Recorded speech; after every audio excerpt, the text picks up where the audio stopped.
Just ahead this half hour, we're starting the show with our Dallas coverage. 5 officers dead and 6 wounded, with multiple suspects in custody. People from around the country respond to that shooting in Dallas on social media. And later this half hour, a local ambulance in Maine suggests wearing bulletproof vests after they say they're experiencing more weapons-related incidents. Those stories and more next in our final half hour of the Morning Report.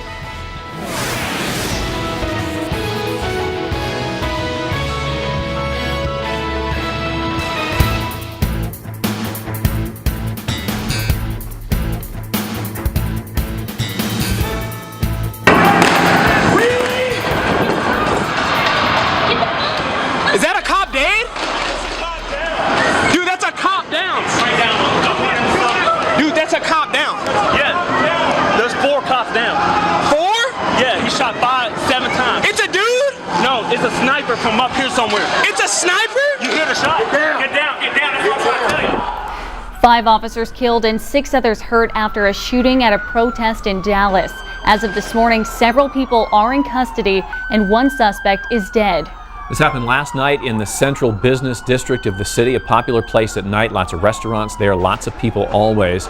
This was just one of many protests around the country after the fatal officer-involved shootings this week in Minnesota and Louisiana. Police say these officers in Dallas were targeted specifically by more than one person, with a sniper as well. Most of them were dressed in normal service uniforms and were from the Dallas Police Department and the Dallas Area Rapid Transit Department. This morning, police did have a standoff involving gunfire with a suspect that had said he had bombs all throughout the city, though no explosives have been found so far this morning. That person also said the end is coming and he was planning on hurting and killing more people. Police now say the suspect has been killed. They haven't released any more information about what happened in that specific instance. One of the officers killed has now been identified by Dallas Area Rapid Transit. He was Brent Thompson, 43. He has been with that department since 1989. 2 snipers, at least 2 snipers, from elevated positions as the protest rally march ended, began firing upon our officers, ambush style. Here's a look at what's going on in Dallas right now. There's still an active scene. So again, this is what we know about the breaking situation out of Dallas this morning. 5 police officers have been shot and killed. 6 others have been wounded. This comes after an ambush shooting during a protest in the downtown area. Witnesses say hundreds of people protesting this week's police shootings in Louisiana and Minnesota were approaching City Hall when the shooting started. We do know 3 suspects are in custody and a 4th was in a standoff with police, and now that person is no longer alive. People around the world are sending their thoughts and their prayers and support to Dallas through social media. Here are some of their tweets. Here's one right here. It says here, oh, that's just the hashtag Dallas and hashtag Dallas, pray for Dallas. This officer saying first officer killed in the Dallas shooting. Again, Brent Thompson, 43. A lot of people tweeting. Here's one more. Tonight was the scariest night of my life. Thankful to be alive. Still on lockdown. I just want to go home. And we'll have continuing coverage of this still breaking story all morning long. If we get new updates, we will bring them to you. And of course, at 7 o'clock, the Today Show, NBC News, they'll have live coverage from Dallas with the latest on this situation. As always, around-the-clock updates can be found on our mobile app and our websites as well.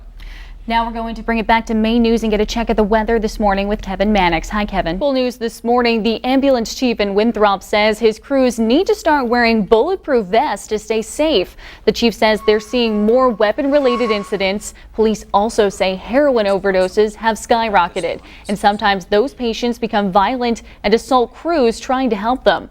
The model of this vest they're buying will not resemble a tactical vest, but it will protect EMS from assaults, needles, and bullets. And this is becoming more prevalent on a national basis, where EMS providers are actually being called to a scene and then being targeted for violence. And each vest costs about $600. The department expects a total bill will be about $12,000. Crews will be outfitted with the vests by this fall. And during the shootings at Pulse nightclub in Orlando a few weeks ago, many of those who tried to hide sent text messages to loved ones asking them to call 911. That's because, obviously, in major U.S. cities and even in many states, you can't text 911 for help. That's not the case in Maine, though. A program called Enhanced 911 lets people anywhere in the state text 911 if they're not able to call.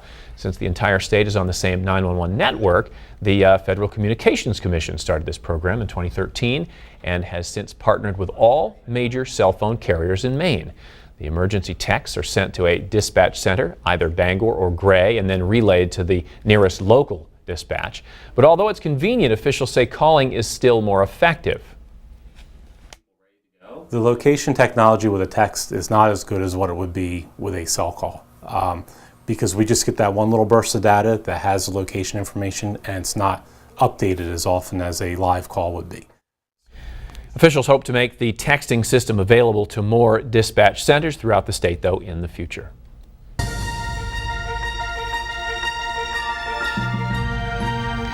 In politics, Hillary Clinton plans to campaign in New Hampshire next week, and there is speculation that Bernie Sanders may join her at the event. It would be the first time or Clinton's first appearance in New Hampshire since Sanders beat her in the state's primary back in February. Sanders hasn't endorsed her, but there are reports that he may do so when she campaigns in New Hampshire on Tuesday. And hopefully you were watching on Wednesday when we were doing all of our broadcasts live from Acadia National Park. It was a really fun day. Acadia National Park celebrating its 100th anniversary, and the actual anniversary day is today. The park started as Sieur de Monts National Monument on July 8th in 1916. Made so by a signing from President Wilson. It became a national park in 1919, America's first national park in the East, and the first one created entirely through private donations. Online, we have a series of stories featuring a lot of aspects of Acadia for its 100th anniversary, and you can see those featuring the beauty, history, people, architecture, etc. on our websites, WCSH6.com and WLBZ2.com. It's 6:38. The FBI director answers questions about not suggesting criminal charges against Hillary Clinton. That's coming up. We'll hear his reasons why next. You will need your sunglasses for a few hours today, but still not on the weekend, I don't think. I'll have the forecast details coming up right after the break. All right, 6:45. Police still on the scene in Dallas after those protests turned violent overnight. Protesters first gathering peacefully about 9 o'clock, but then people with guns started shooting specifically at police officers. They killed 5 right away. 6 others are wounded.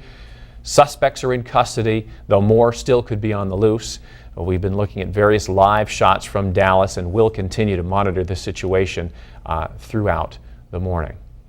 Also, police in Maine are sending their condolences to Dallas on social media. There's one from the Bangor Police Department tweeting a picture of the state of Texas. York police say it's tragic what happened in Dallas. Kennebec County saying their thoughts go out to the families and the victims and their families.